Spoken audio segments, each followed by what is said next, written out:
ನಮಸ್ಕಾರ ಸಿಂಹರಾಶಿಯವರೇ. ಸಿಂಹರಾಶಿಯು ರಾಶಿಚಕ್ರದ 5ನೇ ರಾಶಿಚಕ್ರ ಚಿಹ್ನೆಯಾಗಿದೆ. ಸಿಂಹರಾಶಿಯು ಮಘ ನಕ್ಷತ್ರದ 1, 2, 3 ಮತ್ತು 4 ಪಾದಗಳು, ಪೂರ್ವ ಫಾಲ್ಗುಣಿ ನಕ್ಷತ್ರದ 1, 2, 3 ಮತ್ತು 4 ಪಾದಗಳು ಹಾಗೂ ಉತ್ತರ ಫಾಲ್ಗುಣಿ ನಕ್ಷತ್ರದ 1ನೇ ಪಾದವನ್ನು ಒಳಗೊಂಡಿದ್ದು ಒಟ್ಟು 9 ಪಾದಗಳನ್ನು ಹೊಂದಿರುತ್ತದೆ. ಸಿಂಹರಾಶಿಯ ಗ್ರಹಾಧಿಪತಿ ಸೂರ್ಯನಾಗಿರುತ್ತಾನೆ. ಅದೃಷ್ಟದ ಬಣ್ಣ ಕೆಂಪು, ಚಿನ್ನದ ಬಣ್ಣ ಮತ್ತು ಕಿತ್ತಾಳೆ ಬಣ್ಣವಾಗಿರುತ್ತದೆ. ಅದೃಷ್ಟದ ರತ್ನ ಮಾಣಿಕ್ಯವಾಗಿರುತ್ತದೆ. ಈಗ ನಾವು ಸಿಂಹರಾಶಿಯವರ ಬಗ್ಗೆ ತಿಳಿದುಕೊಳ್ಳೋಣ. ಸಿಂಹರಾಶಿಯವರೇ, ಆಗಸ್ಟ್ 10 ಸೋಮವಾರ ಹೊಸ ದಿನ ಪ್ರಾರಂಭವಾಗಲಿದೆ. ಈ ದಿನ ಚೆನ್ನಾಗಿರುತ್ತದೆ ಎಂಬ ಭರವಸೆಯೊಂದಿಗೆ ನೀವು ಸಹ ಹೆಜ್ಜೆ ಹಾಕುತ್ತಿದ್ದೀರಿ. ಆದರೆ ನನ್ನ ಸ್ನೇಹಿತರೆ, ಈ ರಾಶಿಯವರಿಗೆ ಈ ಸೋಮವಾರ ಅಗ್ನಿ ಪರೀಕ್ಷೆ ಎದುರಾಗಲಿದೆ. ನಿಮ್ಮ ಜಾತಕದಲ್ಲಿನ ಗ್ರಹಗಳ ಚಲನೆಯನ್ನು ಅವಲಂಬಿಸಿ ಇಂದು ನಿಮ್ಮ ಜೀವನದಲ್ಲಿ 2 ನಿರ್ದಿಷ್ಟ ವಿಷಯಗಳಿಂದಾಗಿ ಅನಿರೀಕ್ಷಿತ ದೊಡ್ಡ ನಷ್ಟ ಸಂಭವಿಸುವ ಸಾಧ್ಯತೆ ಇದೆ. ನೀವು ಆ 2 ವಿಷಯಗಳನ್ನು ನಿರ್ಲಕ್ಷಿಸಿದರೆ ಅದು ನಿಮ್ಮ ಆರ್ಥಿಕ ಪರಿಸ್ಥಿತಿಯನ್ನು ಅಲುಗಾಡಿಸಬಹುದು ಹಾಗೂ ನಿಮ್ಮ ಕುಟುಂಬದಲ್ಲಿ ಗಂಭೀರ ಅಶಾಂತಿಯನ್ನು ಉಂಟು ಮಾಡಬಹುದು. ಆ 2 ಮುಖ್ಯ ವಿಷಯಗಳು ಯಾವುದು? ಆ ಅಪಾಯ ನಿಮಗೆ ಯಾವಾಗ ಬರುತ್ತದೆ? ನೀವು ಆ ಚಕ್ರದಿಂದ ಹೇಗೆ ಹೊರಬರಬಹುದು? ಈ ವಿಷಯವನ್ನು ಬಹಳ ಎಚ್ಚರಿಕೆಯಿಂದ ತಿಳಿದುಕೊಳ್ಳೋಣ. ವಿಡಿಯೋವನ್ನು ಎಲ್ಲಿಯೂ ಬಿಟ್ಟು ಬಿಡದೆ ನೋಡಿ. ಅಲ್ಲದೆ ನಿಮ್ಮ ವ್ಯಕ್ತಿತ್ವದ ದೊಡ್ಡ ಶಕ್ತಿ ನಿಮ್ಮ ಪರಿಶ್ರಮ ಮತ್ತು ಕಠಿಣ ದುಡಿಮೆ. ನೀವು ಯಾವುದೇ ಕೆಲಸವನ್ನು ಜವಾಬ್ದಾರಿಯುತವಾಗಿ ಮಾಡುತ್ತೀರಿ. ಆದರೆ ನಿಮ್ಮಲ್ಲಿರುವ ಒಂದು ದೊಡ್ಡ ನ್ಯೂನತೆ ಎಂದರೆ ನಿಮ್ಮ ಮೊಂಡುತನ. ಇತರರು ನಿಮ್ಮ ಯೋಗಕ್ಷೇಮಕ್ಕಾಗಿ ಏನೇ ಸಲಹೆ ನೀಡಿದರೂ ಸಹ ನಿಮ್ಮ ಅಹಂಕಾರವು ಅದನ್ನು ಒಪ್ಪಿಕೊಳ್ಳಲು ಬಿಡುವುದಿಲ್ಲ. ನೀವು ಯಾರನ್ನಾದರೂ ಒಮ್ಮೆ ನಂಬಿದರೆ ಅವರ ಕಪಟತನವನ್ನು ಗಮನಿಸುವುದಿಲ್ಲ. ನಿಮ್ಮ ಮೊಂಡುತನ ಅಥವಾ ಅತಿಯಾದ ಆತ್ಮವಿಶ್ವಾಸ ಈ ಸೋಮವಾರ ನಿಮ್ಮ ಶತ್ರುವಾಗಲಿದೆ. ಅಲ್ಲದೆ ವಿಶೇಷವಾಗಿ ಕಳೆದ ಕೆಲವು ದಿನಗಳಿಂದ ನೀವು ಆರ್ಥಿಕ ಸಮಸ್ಯೆಗಳನ್ನು ಮತ್ತು ಮಾನಸಿಕ ಆತಂಕವನ್ನು ಎದುರಿಸುತ್ತಿದ್ದೀರಿ ಎಂದು ನನಗೆ ತಿಳಿದಿದೆ. ಒಂದೆಡೆ ಸಾಲಗಳ ಹೊರೆ, ಮತ್ತೊಂದೆಡೆ ನಿಮ್ಮ ವೃತ್ತಿ ಜೀವನದಲ್ಲಿ ನೀವು ನಿರೀಕ್ಷಿಸಿದ ಯಶಸ್ಸನ್ನು ಪಡೆಯುತ್ತಿಲ್ಲ. ಈ ಸಮಸ್ಯೆಗಳಿಂದ ಹೊರಬರಲು ನೀವು ನಿರಂತರವಾಗಿ ಪ್ರಯತ್ನಿಸುತ್ತಿದ್ದೀರಿ. ಆದರೆ ಅದೇ ಸಮಯದಲ್ಲಿ ಈ ಸೋಮವಾರ ನಕಾರಾತ್ಮಕ ಶಕ್ತಿಗಳು ಮತ್ತು ಗ್ರಹಗಳು ನಿಮ್ಮನ್ನು ಹೆಚ್ಚು ಪರೀಕ್ಷಿಸಲು ಸಿದ್ಧವಾಗಿದೆ. ಈ ಸಂದರ್ಭಗಳಲ್ಲಿ ನೀವು ಒಂದು ಸಣ್ಣ ತಪ್ಪು ಮಾಡಿದರೂ ಅದು ನಿಮ್ಮ ಮುಂದಿನ ಗುರಿಗಳನ್ನು ಕಷ್ಟಕರವಾಗಿಸಬಹುದು. ವಾಸ್ತವವಾಗಿ ಈ ಸೋಮವಾರ ಆಗಸ್ಟ್ 10ರಂದು ಸಿಂಹರಾಶಿಯವರು ಹೆಚ್ಚು ಜಾಗರೂಕರಾಗಬೇಕಾದ 2 ವಿಷಯಗಳ ಬಗ್ಗೆ ವಿವರವಾಗಿ ನೋಡೋಣ. ಮೊದಲನೆಯದು ಆರ್ಥಿಕ ವಿಷಯ. ಈ ದಿನ ಯಾರಾದರೂ ಅದ್ಭುತವಾದ ವ್ಯವಹಾರ ಅಥವಾ ಹೂಡಿಕೆಯ ಪ್ರಸ್ತಾಪದೊಂದಿಗೆ ನಿಮ್ಮ ಬಳಿ ಬರಬಹುದು. ಈಗ ಹಣ ಹೂಡಿಕೆ ಮಾಡಿದರೆ ನಾಳೆ ದ್ವಿಗುಣ ಲಾಭ ಬರುತ್ತದೆ ಎಂದು ಹೇಳಬಹುದು.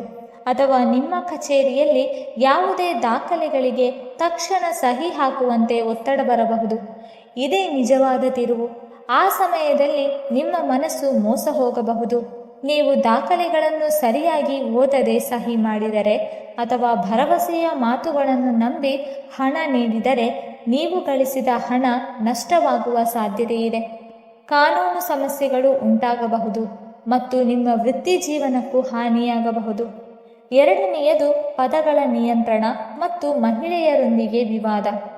ಸೋಮವಾರ ಸಂಜೆ ನಿಮ್ಮ ಮನೆ ಅಥವಾ ಕೆಲಸದ ಸ್ಥಳದಲ್ಲಿ ಒಬ್ಬ ಮಹಿಳೆಯ ಕಾರಣದಿಂದಾಗಿ ಸಣ್ಣ ತಪ್ಪು ತಿಳುವಳಿಕೆ ಉಂಟಾಗಬಹುದು. ಅದು ನಿಮ್ಮ ಹೆಂಡತಿ, ತಾಯಿ ಅಥವಾ ಸಹೋದ್ಯೋಗಿಯಾಗಿರಬಹುದು. ಆ ಸಮಯದಲ್ಲಿ ನೀವು ತಾಳ್ಮೆ ಕಳೆದುಕೊಂಡು ಕೋಪದಲ್ಲಿ ಕಠಿಣ ಮಾತುಗಳನ್ನು ಆಡಿದರೆ ಆ ಜಗಳ ದೊಡ್ಡದಾಗಿ ನಿಮ್ಮ ಸಂಬಂಧಗಳಿಗೆ ಹಾನಿಯಾಗಬಹುದು. ಸಮಾಜದಲ್ಲಿ ನೀವು ಗಳಿಸಿರುವ ಗೌರವಕ್ಕೂ ಧಕ್ಕೆಯಾಗಬಹುದು.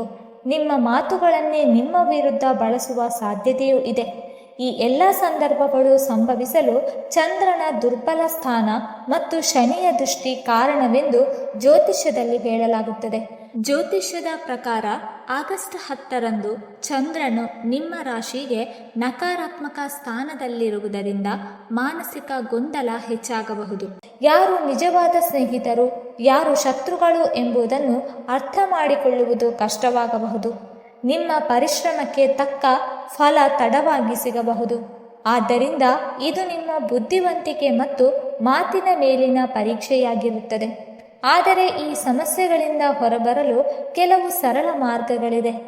ಆಗಸ್ಟ್ 10 ಸೋಮವಾರ ಯಾರಿಗೂ ಹಣವನ್ನು ಸಾಲವಾಗಿ ನೀಡಬೇಡಿ ಹಾಗೂ ಯಾರಿಂದಲೂ ಸಾಲವನ್ನು ತೆಗೆದುಕೊಳ್ಳಬೇಡಿ. ಯಾವುದೇ ಹೊಸ ಒಪ್ಪಂದಗಳಿಗೆ ಒಪ್ಪಿಗೆ ನೀಡಬೇಡಿ. ಮನೆಯಲ್ಲಿ ಮಹಿಳೆಯರೊಂದಿಗೆ ಮಾತನಾಡುವಾಗ ತುಂಬ ತಾಳ್ಮೆಯಿಂದಿರಿ. ಅವರು ಕೋಪಗೊಂಡರೂ ನೀವು ಮೌನವಾಗಿರಿ. ಯಾವುದಾದರೂ ಸ್ಥಳದಲ್ಲಿ ಅಸ್ವಸ್ಥತೆ ಅಥವಾ ನಕಾರಾತ್ಮಕ ವಾತಾವರಣ ಅನಿಸಿದರೆ ಅಲ್ಲಿಂದ ದೂರವಿರಿ. ಕೋಪವನ್ನು ನಿಯಂತ್ರಿಸಿ. ಇಂದು ಸಂಜೆ ಮನೆಯ ಮುಖ್ಯದ್ವಾರದಲ್ಲಿ ಹಸುವಿನ ತುಪ್ಪದಿಂದ ದೀಪವನ್ನು ಬೆಳಗಿಸಿ. ಇದು ಮನೆಯನ್ನು ನಕಾರಾತ್ಮಕ ಶಕ್ತಿಗಳಿಂದ ರಕ್ಷಿಸಲು ಶುಭಕರವೆಂದು ನಂಬಲಾಗುತ್ತದೆ. ಸ್ನೇಹಿತರೆ, ಜೀವನದಲ್ಲಿ ಕೆಲವು ದಿನಗಳು ಸಾಮಾನ್ಯವಾಗಿರುವುದಿಲ್ಲ. ಕೆಲವೊಮ್ಮೆ ಗ್ರಹಗಳ ಚಲನೆಯು ನಮ್ಮ ನಿರ್ಧಾರಗಳ ಮೇಲೆ ನೇರ ಪರಿಣಾಮ ಬೀರುತ್ತದೆ. ಆ ದಿನ ನಾವು ತೆಗೆದುಕೊಳ್ಳುವ ಒಂದು ನಿರ್ಧಾರವೇ ಮುಂದಿನ ಹಲವು ತಿಂಗಳುಗಳ ಸುಖ ದುಃಖಗಳನ್ನು ನಿರ್ಧರಿಸಬಹುದು. ಈ ದಿನ ನೀವು ತಾಳ್ಮೆ, ವಿವೇಕ ಮತ್ತು ಎಚ್ಚರಿಕೆಯನ್ನು ಕಾಪಾಡಿಕೊಂಡರೆ ದೊಡ್ಡ ಸಂಕಷ್ಟದಿಂದ ಪಾರಾಗಬಹುದು. ಆದರೆ ಆತುರ, ಕೋಪ ಅಥವಾ ಅತಿಯಾದ ಆತ್ಮವಿಶ್ವಾಸದಿಂದ ವರ್ತಿಸಿದರೆ ನಂತರ ಪಶ್ಚಾತ್ತಾಪ ಪಡುವ ಪರಿಸ್ಥಿತಿ ಬರಬಹುದು. ಈ ದಿನ ನಿಮ್ಮ ಸುತ್ತಮುತ್ತ ಇರುವ ಎಲ್ಲರೂ ನಿಮ್ಮ ಹಿತೈಷಿಗಳೇ ಎಂದು ಭಾವಿಸಬೇಡಿ. ನಿಮ್ಮ ನಂಬಿಕೆಯನ್ನು ದುರುಪಯೋಗಪಡಿಸಿಕೊಳ್ಳುವವರು ಇರಬಹುದು. ಸಿಹಿ ಮಾತುಗಳ ಮೂಲಕ ನಿಮ್ಮಿಂದ ಹಣ ಪಡೆಯಲು, ಯಾವುದೇ ದಾಖಲೆಗಳಿಗೆ ಸಹಿ ಹಾಕಿಸಲು ಅಥವಾ ತಪ್ಪು ನಿರ್ಧಾರ ತೆಗೆದುಕೊಳ್ಳುವಂತೆ ಪ್ರೇರೇಪಿಸುವ ಸಾಧ್ಯತೆ ಇದೆ. ಆದ್ದರಿಂದ ಯಾವುದೇ ವಿಷಯದಲ್ಲಿ 2 ಬಾರಿ ಯೋಚಿಸಿ ನಂತರವೇ ನಿರ್ಧಾರ ತೆಗೆದುಕೊಳ್ಳಿ. ನಿಮ್ಮ ಒಳಮನಸ್ಸು ಎಚ್ಚರಿಕೆ ನೀಡಿದರೆ ಅದನ್ನು ನಿರ್ಲಕ್ಷಿಸಬೇಡಿ. ಇನ್ನೊಂದು ಮುಖ್ಯ ವಿಷಯ ಏನೆಂದರೆ ನಿಮ್ಮ ಮಾತು. ಸಿಂಹ ರಾಶಿಯವರು ನೇರವಾಗಿ ಮಾತನಾಡುವ ಸ್ವಭಾವ ಹೊಂದಿರುತ್ತಾರೆ. ಆದರೆ ಆಗಸ್ಟ್ 10ರಂದು ಅದೇ ಸ್ವಭಾವವು ನಿಮ್ಮ ವಿರುದ್ಧ ಕೆಲಸ ಮಾಡುವ ಸಾಧ್ಯತೆ ಇದೆ. ಸಣ್ಣ ಮಾತಿನ ಭಿನ್ನಾಭಿಪ್ರಾಯವು ದೊಡ್ಡ ಜಗಳಕ್ಕೆ ಕಾರಣವಾಗಬಹುದು. ವಿಶೇಷವಾಗಿ ಕುಟುಂಬದ ಸದಸ್ಯರು, ಜೀವನ ಸಂಗಾತಿ ಅಥವಾ ಕೆಲಸದ ಸ್ಥಳದಲ್ಲಿ ಸಹೋದ್ಯೋಗಿಗಳೊಂದಿಗೆ ಮಾತನಾಡುವಾಗ ಅತ್ಯಂತ ತಾಳ್ಮೆ ಮತ್ತು ಸಮಾಧಾನದಿಂದ ವರ್ತಿಸಿ. ಕೆಲವೊಮ್ಮೆ ಮೌನವೇ ದೊಡ್ಡ ಜಯವನ್ನು ತಂದುಕೊಡುತ್ತದೆ. ಸ್ನೇಹಿತರೆ, ಪ್ರತಿಯೊಂದು ಅಪಾಯಕ್ಕೂ ಮುನ್ನೆಚ್ಚರಿಕೆಯೇ ಅತ್ಯುತ್ತಮ ಪರಿಹಾರ. ಈ ಸೋಮವಾರ ಬರಲಿರುವ 2 ಪರೀಕ್ಷೆಗಳ ಬಗ್ಗೆ ಬಹಳ ಜಾಗರೂಕರಾಗಿರಿ. ನಿಮ್ಮ ಕೋಪವನ್ನು ನಿಯಂತ್ರಿಸಿ ಬುದ್ಧಿವಂತಿಕೆಯಿಂದ ಮುಂದುವರಿಯಿರಿ. ನೀವು ಈ ಸಣ್ಣ ಅಡಚಣೆಯನ್ನು ಸುಲಭವಾಗಿ ನಿವಾರಿಸಬಹುದು. ದೇವರ ಆಶೀರ್ವಾದ ನಿಮ್ಮೊಂದಿಗೆ ಇರಲಿ. ಧೈರ್ಯವಾಗಿರಿ. ಯಶಸ್ಸು ನಿಮ್ಮದೇ. ಈ ವಿಡಿಯೋ ನಿಮಗೆ ಇಷ್ಟವಾಗಿದ್ದರೆ ದಯವಿಟ್ಟು ಲೈಕ್ ಮಾಡಿ, ಶೇರ್ ಮಾಡಿ ಮತ್ತು ಓಂ ಸೂರ್ಯಾಯ ನಮಃ ಎಂದು ಕಮೆಂಟ್ ಮಾಡಿ. ಹಾಗೆ ಮುಂದಿನ ವಿಡಿಯೋಸ್ಗಳಿಗಾಗಿ ನಮ್ಮ ಚಾನಲನ್ನು ಸಬ್ಸ್ಕ್ರೈಬ್ ಮಾಡಿಕೊಳ್ಳಿ. ಧನ್ಯವಾದಗಳು.